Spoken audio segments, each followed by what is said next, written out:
जय शिवराय सर्वांना. मी प्रशांत कातकर, मायभूमी कोकण या यूट्यूब चॅनलमध्ये आपलं सर्वांचं सहर्ष स्वागत आहे. आज चाललोय ठाण्याला गावदेवी मैदानात हापूस महोत्सव आहे. हापूस महोत्सव बघायला जायचं आहे. तिकडे सकाळी 10 ते रात्री 10 पर्यंत हा हापूस महोत्सव चालू आहे. 2 मे ते 14 मे इथपर्यंत हा हापूस महोत्सव चालणार आहे. बघूया आता तिकडे गेल्यानंतर काय काय विशेष बघायला भेटतं. नक्की काय आहे काय माहीत नाही. कुठचा हापूस आला आहे, रत्नागिरीचा, देवगडचा, अजून कोणत्या ठिकाणातून काय म्हणजे कसे स्टॉल लागले ते बघायचे अजून. चला आपण जाऊ आता. घनसोलीवरून ट्रेन पकडतोय.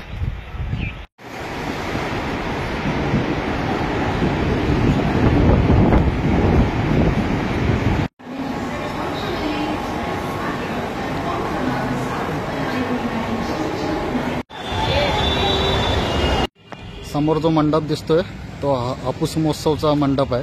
इकडे वेगवेगळे प्रकारचे हापूसचे स्टॉल लागलेत. 20-25 स्टॉल आहेत. आता आपण जातोय तिथे आतमध्ये आणि बघूया कसे काय हापूस आहेत ते. महोत्सवच्या इथं पोचलोय आता. आतमध्ये जातोय, बघू कसे हापूस आहेत ते. स्टॉल इकडून स्टॉल तरी दिसत आहेत. हापूस एकदम असं लांबूनच तोंडात आता पाणी सुटलंय. एवढे हापूस चांगलेला दिसतात इकडे, लाल भडक एकदम. म्हणजे आमच्या इकडे त्याला एकदम लटिंग म्हणतात, असं लटिंग आहे.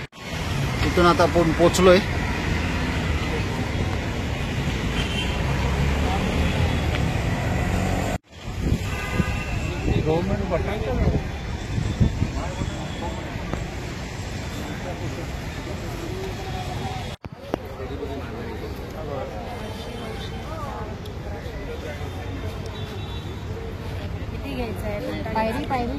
पायरी आहे पण कच्चा आहे म्हणून मी वरती लावला नाही. 2 दिवस वेट करायला पाहिजे पायरी. या काही पायरी नाही, हापूस. अच्छा, हापूस आहे पण मोठे छान आहे. पण 1000 रुपये 1200 विकतो सिंगल डझनला. पण किती तारखेपर्यंत आहे? 14 पर्यंत.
वीस ते 22 स्टॉल आहे तिथे.